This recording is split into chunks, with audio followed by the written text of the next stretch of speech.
My father could have been a great comedian, but he didn't believe that that was possible for him. And so he made a conservative choice. Instead, he got a safe job as an accountant. And when I was 12 years old, he was let go from that safe job. And our family had to do whatever we could to survive. I learned many great lessons from my father, not the least of which was that you can fail at what you don't want. So you might as well take a chance on doing what you love. It's not the only thing he taught me, though. You know, I watched the effect of my father's love and humor and how it altered the world around me. And I thought, that's something to do. That's something worth my time. It wasn't long before I started acting up. You know, people would come over to the house and they'd be greeted by a 7-year-old throwing himself down a large flight of stairs. They would say, "What happened?" And I would say, "I don't know. Let's check the replay." I'd go back to the top of the stairs and come back down in slow motion.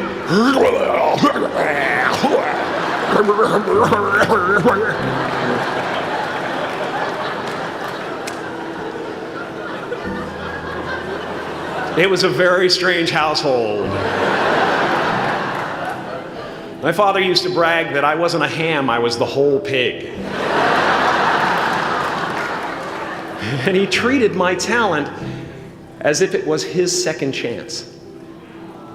When I was about 28, after a decade as a professional comedian, I realized one night in LA that the purpose of my life had always been to free people from concern, just like my dad.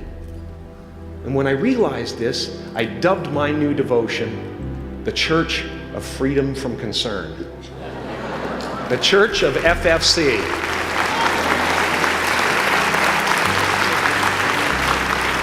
And I dedicated myself to that ministry. What's yours? How will you serve the world?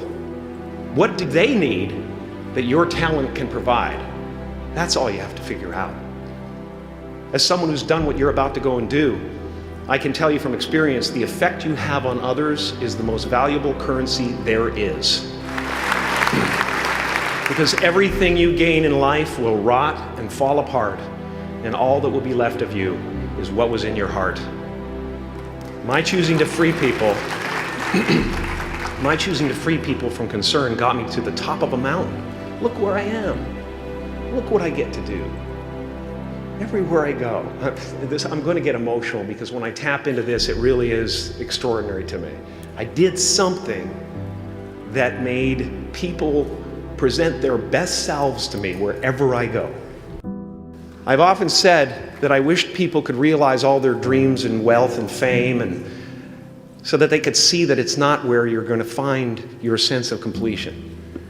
Like many of you, I was concerned about going out into the world and doing something bigger than myself, until someone smarter than myself made me realize that there is nothing bigger than myself. Because life doesn't happen to you, it happens for you. How do I know this?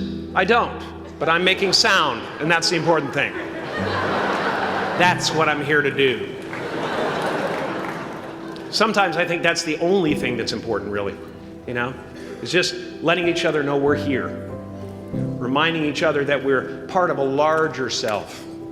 Your job is not to figure out how it's going to happen for you, but to open the door in your head, and when the door opens in real life, just walk through it. And don't worry if you miss your cue, because there's always doors opening. They keep opening. And when I say life doesn't happen to you, it happens for you, I really don't know if that's true. I'm just making a conscious choice to perceive challenges as something beneficial so that I can deal with them in the most productive way. You'll come up with your own style. That's part of the fun. Oh, and why not take a chance on faith as well? Not religion, but faith. Not hope, but faith. I don't believe in hope. Hope is a beggar. Hope walks through the fire and faith leaps over it.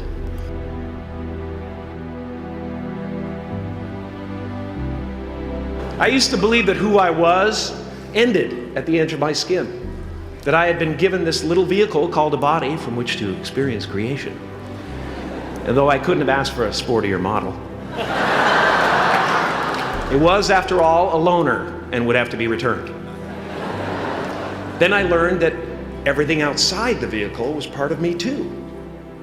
And now I drive a convertible.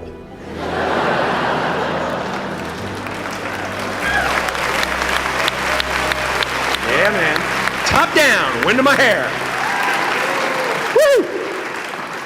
I am elated and truly excited to be present and fully connected to you at this important moment in your journey.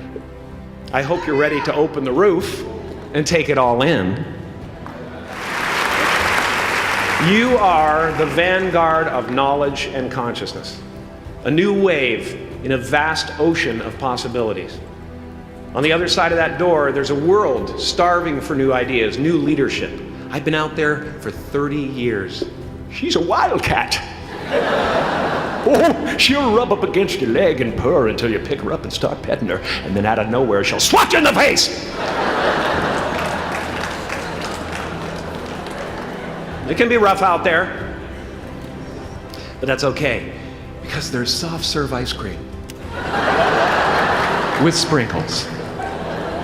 I guess that's what I'm really trying to say here today. Sometimes it's okay to eat your feelings.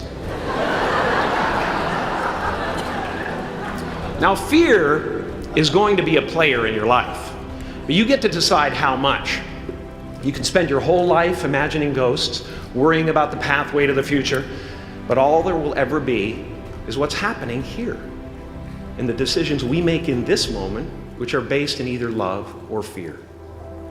So many of us choose our path out of fear disguised as practicality. What we really want seems impossibly out of reach and ridiculous to expect, so we never dare to ask the universe for it. I'm saying I'm the proof that you can ask the universe for it. Please.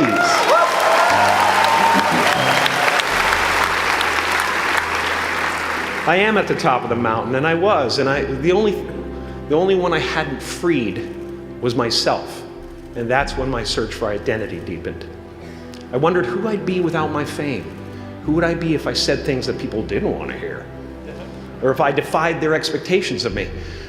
And that peace that we're after lies somewhere beyond personality, beyond the perception of others, beyond invention and disguise, even beyond effort itself. You can join the game, fight the wars, play with form all you want, but to find real peace, you have to let the armor go. Your need for acceptance can make you invisible in this world. Don't let anything stand in the way of the light that shines through this form.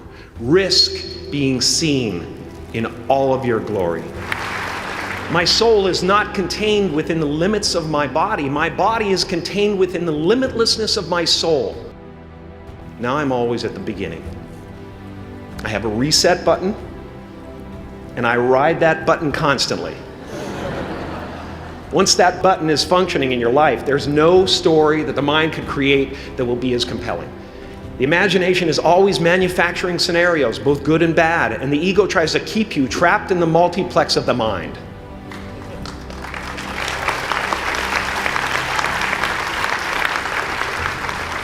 Our eyes are not viewers, they're also projectors that are running a second story over the picture that we see in front of us all the time. Fear is writing that script, and the working title is, I'll Never Be Enough. I had a substitute teacher from Ireland in the 2nd grade that told my class during morning prayer that when she wants something, anything at all, she prays for it and promises something in return, and she always gets what she wants. Well, I'm sitting at the back of the classroom, thinking, wow, my family can't afford a bike, So I went home and I prayed for one. And I promised I would recite the rosary every night in exchange. Broke that promise. But 2 weeks later, I got home from school to find a brand new Mustang bike with a banana seat and Easy Rider handlebars. Yeah. From fool to cool. My family informed me that I had won the bike in a raffle that a friend of mine had entered my name in without my knowledge whatsoever.